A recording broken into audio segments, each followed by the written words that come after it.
Dalam nama Bapa dan Putra dan Roh Kudus. Amin. Shalom, salam sejahtera untuk kita semua. Salve.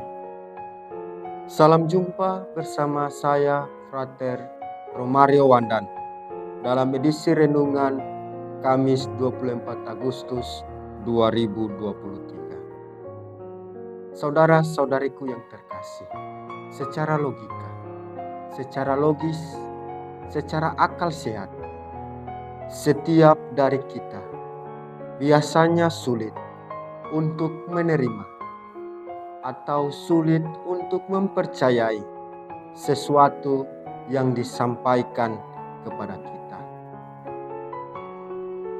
Apalagi kita hidup di zaman modern ini, di tengah perkembangan ilmu teknologi dan ilmu pengetahuan, di mana orang cenderung menuntut bukti nyata dari setiap pernyataan, dari setiap ungkapan kita, dari setiap kata-kata kita yang kita sampaikan kepada orang lain. Intinya ialah segala sesuatu yang dikatakan atau yang diajarkan harus berdasarkan pada kebenaran yang benar-benar terjadi dan benar-benar dialami, bahkan dirasakan oleh kita sendiri atau juga dirasakan oleh orang-orang yang ada di sekitar kita. Saudara-saudariku yang terkasih, pada hari ini gereja merayakan pesta Santo Bartolomeus Rasul. Ia adalah pengikut Kristus, Yesus orang Nazaret, dan dikenal sebagai anak tukang kayu.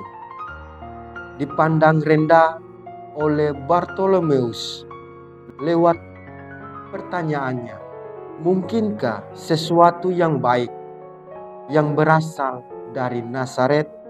Walaupun demikian, ia sama sekali tidak menolak untuk mengikuti ajakan Filipus untuk bertemu dengan Yesus.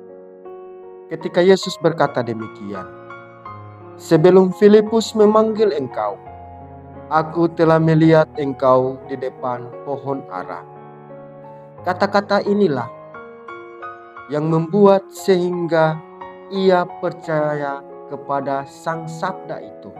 Bahkan ia percaya Yesus adalah Rabi, Anak Allah, dan Raja orang Israel.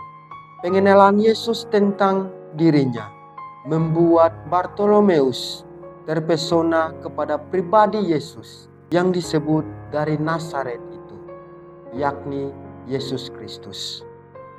Perjumpaan langsung dengan Yesus dan kata-kata Yesus yang menilai dirinya sebagai orang Israel sejati tanpa ada kepalsuan dalam dirinya.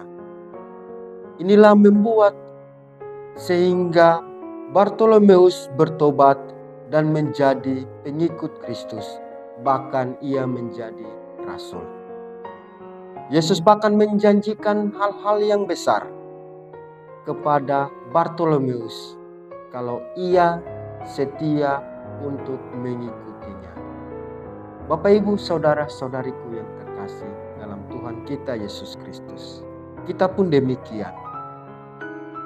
Anda dan saya dipanggil untuk menjadi murid Yesus.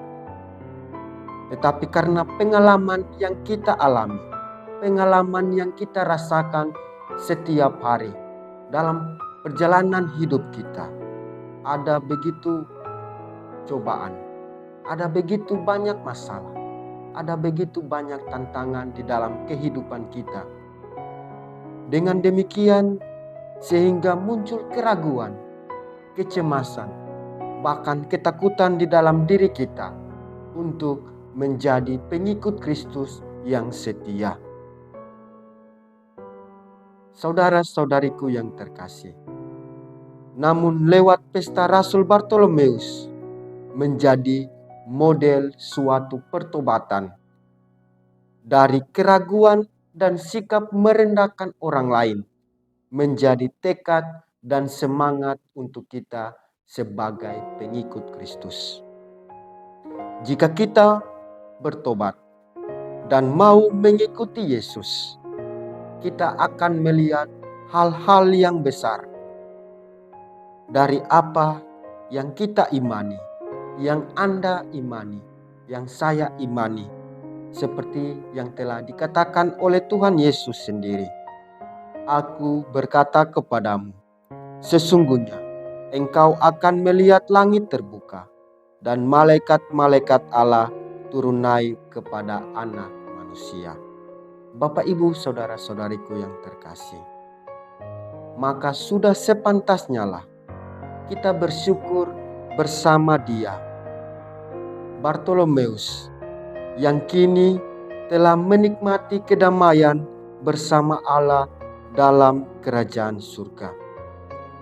Semoga dengan teladan hidupnya membuat Anda dan saya sungguh benar-benar percaya bahwa Yesus adalah Allah yang membawa kita pada kehidupan yang kekal.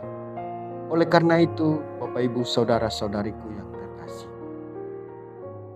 marilah di dalam kehidupan kita setiap hari kita mampu untuk menjawab panggilan dari Tuhan, menanggapi panggilan dari Tuhan sebagai pengikut Kristus, sebagai murid-murid Kristus di dalam kehidupan kita setiap hari. Teristimewa kehidupan beriman kita. Walaupun ada masalah, ada cobaan, ada tantangan di dalam setiap perjalanan hidup kita, tetapi yakin dan percaya bahwa Allah yang memanggil kita untuk mengikutinya tidak akan membiarkan kita untuk berjalan sendirian. Oleh karena itu, berpegang teguhlah kepada Allah, berpegang teguhlah kepada Tuhan, karena Tuhan akan selalu menyertai Anda dan saya di dalam kehidupan kita setiap hari, sehingga yang tadinya kecemasan, kekhawatiran di dalam kehidupan kita, keraguan di dalam kehidupan kita untuk menanggapi panggilan Allah, benar-benar menjadi kekuatan dan model hidup kita untuk mewartakan kabar sukacita kepada orang-orang yang ada di sekitar kita. Semoga Tuhan memberkati kita semua. Dalam nama Bapa dan Putra dan Roh Kudus. Amin.